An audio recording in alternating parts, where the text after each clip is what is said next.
you know, when you're doing it with her. Because like you think of learning Spanish and it's like this massive task, but she just breaks it down into such small things just for you.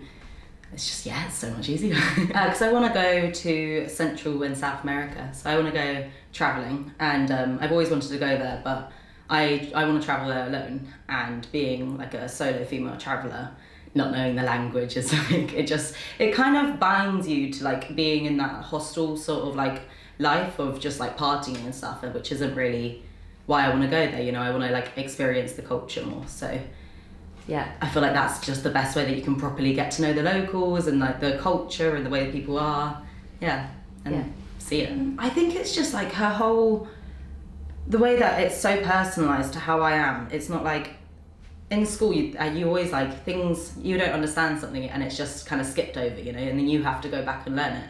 But Martha won't move on until you've understood it completely. And I feel like that is just like so important to my learning, like, and my style of learning, because I get lost very quickly, and then once I'm lost, you know. But she will go over it again and again with like repetition and like writing things down with me and like saying it again. That just meant that I learned it properly. I had that like ground down, you know. She like, whenever I mess up on something, I always try to skip over that, you know, when I mess up on something, and she always like make sure she doesn't make me feel bad about me like getting something wrong, which is like I keep saying like when you're at school, when you get something wrong, it's embarrassing, but she will go over it and make you feel comfortable and confident about it, which really helps me. Yeah. She was like, you don't have it, it's not real, you don't have it. And just because at school I used to be put in little classes and like kind of pushed to the side in English and stuff, so I hated English. And she was like, you don't even have dyslexia, just leave that at the door, you don't even have it.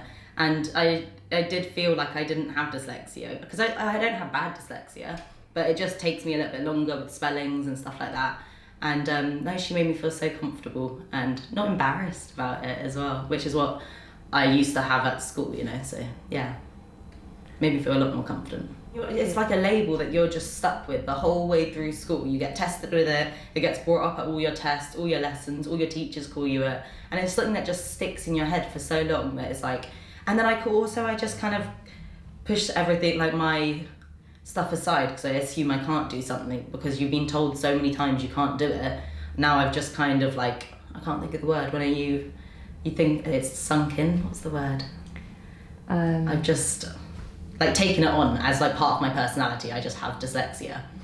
But yeah, she's made me feel way more confident about it. Yeah, the way that Martha has treated me in her classes, and like you said, like the positive energy that she has, that she brings, and the passion as well that she brings, just made me feel so confident. And then she starts saying all this stuff about dyslexia, and it did open my eyes a lot to something that I've been told my entire life, and then someone just walks in and just kind of pushes it off so easily, just sweeps it under the rug, and it's just gone.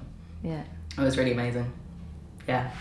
Well, yeah, they don't really think about getting actual lessons, because it's always like stuff on the internet and YouTube and all that sort of stuff. And lessons is such like the old style way of doing it that people, but I loved it. I loved coming in and having someone that actually like, having someone to come into and like hold, I can't think of the word, my words aren't great today, like hold you accountable for your actually learning, you know? Yeah. Yeah. My favourite is, it's a bit weird, it's just de nada. I don't know why, I've always loved it. I used to work with Spanish people in a restaurant, and they always used to say de nada, and I just loved it.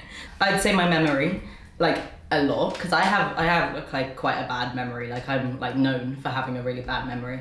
And I'm remembering stuff, like little things, like just like things on like the back of my card and stuff like that, like tiny things, but my memory has actually improved so much from like practice, and also my patience with myself, definitely. Like I'm a bit of a perfectionist, and usually I get something wrong and I give up, because I want it to either be perfect or like I give up.